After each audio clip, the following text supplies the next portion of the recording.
It began with a whisper, soft, almost gentle, like the breath of a breeze through the trees. The family who lived at 57 Thornton Heath had no reason to suspect that the whisper would turn into a roar, that the shadows lurking in the corners of their home would come alive. It was 1972, a quiet street in a quiet suburb of London. They were an ordinary family living an ordinary life, until the night the music started playing. It was a summer evening, warm and still. The air hung heavy with the scent of flowers blooming in the garden, the last rays of the sun stretching long shadows across the walls of their small, comfortable home. They were settling in for the night when it happened. A radio in the living room crackled to life, a burst of static cutting through the air.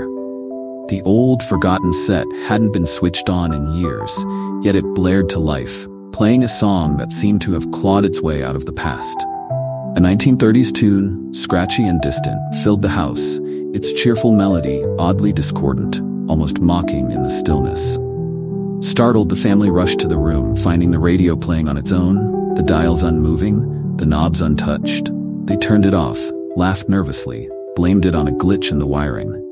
But deep down, they felt it, the first tendrils of fear curling around their hearts. That was only the beginning. Days later, the disturbances escalated. Lights flickered erratically, the bulbs dimming and flaring like a heartbeat, like something alive. The walls seemed to shudder with an unseen force, a low thudding noise echoing through the house, like a knock on a door that wasn't there. Objects moved of their own accord. Picture frames tipped over, ornaments flew across the room, plates shattered against the walls. The air grew colder, a biting chill that seeped into their bones, no matter how warm the weather outside. One evening, as the family sat at the dinner table, the lights flickered violently, plunging the room into darkness. Then, they saw it. A figure, a silhouette standing at the doorway. A man, tall and thin, his face obscured in shadow. He seemed to watch them for a moment, silent, unmoving, before dissolving into the darkness like smoke caught in the wind. The family sat frozen, their breaths caught in their throats, their hands trembling.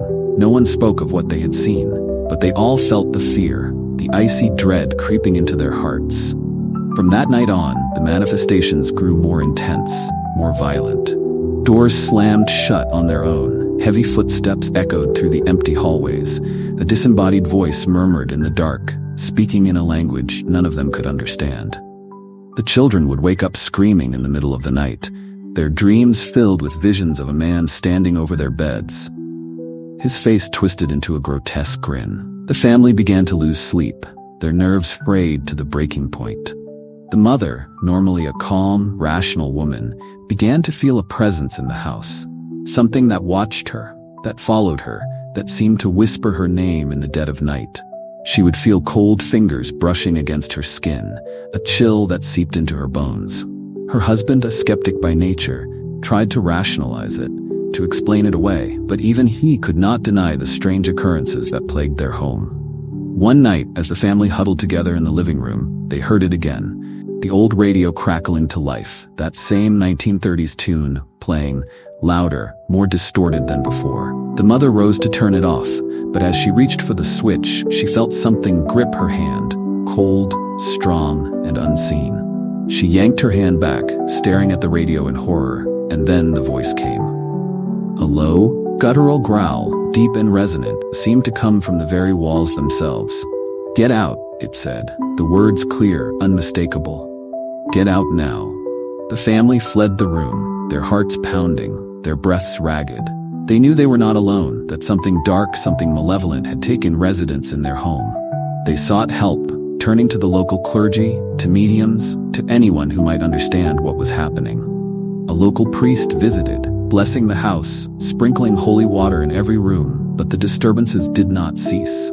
The shadows seemed to grow darker, the noises louder, more insistent. A psychic was called in, a woman with wide, unblinking eyes and a voice that trembled with each word. She walked through the house, her hands outstretched, her face pale. "There is something here," she whispered, her voice low, "something old and angry." She paused in the hallway, her breath catching in her throat. "I see a man," she said slowly, "a man who died here long ago. He does not want you here." The family listened in horror as she described the figure they had seen, the shadow that had haunted their dreams. She spoke of a man who had lived in the house years before, a violent man, a man filled with rage. "He wants you out," she said, her voice barely a whisper, "and he will do anything to make you leave." Days turned to weeks, and the activity grew worse. The house seemed to breathe, to pulse with a life of its own. The walls groaned, the floors creaked, and the air grew thick with an unseen energy, a static charge that prickled their skin. They heard footsteps on the stairs at night, felt cold drafts sweeping through the rooms, even when all the windows were shut tight. The father, desperate to protect his family, tried to confront the entity, standing in the center of the living room, his voice firm. "This is our home," he shouted. "You have no power here."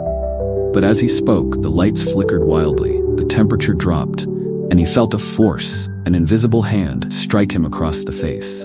He staggered back, his cheeks stinging, his heart racing. The entity was not going to be banished so easily. One night, in a final act of desperation, the family gathered in the living room, clutching hands, praying, their voices trembling with fear. The house seemed to groan around them, the walls creaking, the floorboards shifting. And then, the figure appeared again, standing in the doorway, its eyes glowing faintly in the dark.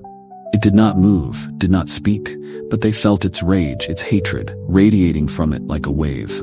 The mother began to scream, her voice high and shrill. The father grabbed a crucifix, holding it out before him, his hands shaking. "In the name of Christ," he shouted, "I command you to leave this house." For a moment, there was silence. And then the figure seemed to waver, to flicker like a flame caught in the wind. It faded slowly, dissolving into the shadows, and the room grew still, the air heavy with anticipation. But the family knew it was not over. They could feel it, the cold presence lingering, the unseen eyes watching them, waiting. They knew they could not stay, that the house would never be theirs. They packed their belongings and left that very night, the children clutching their toys, their eyes wide with fear. They never returned to 57 Thornton Heath. The house stood empty for years, its windows dark, its doors locked, the garden overgrown with weeds. Those who passed by spoke of a feeling, a chill that settled over them, a sense that they were being watched. The house eventually found new tenants, but none stayed for long. They spoke of strange noises in the night, of lights flickering, of shadows moving where no shadows should be. Some swore they heard a voice, deep, guttural, whispering in the dark, telling them to leave, to get out. And so the house at 57 Thornton Heath remains. A place of shadows, a place of fear, a place where something waits unseen, always watching, always hungry for the next soul to cross its threshold. For in that house, the past never sleeps and the darkness never truly fades. It only waits and waits.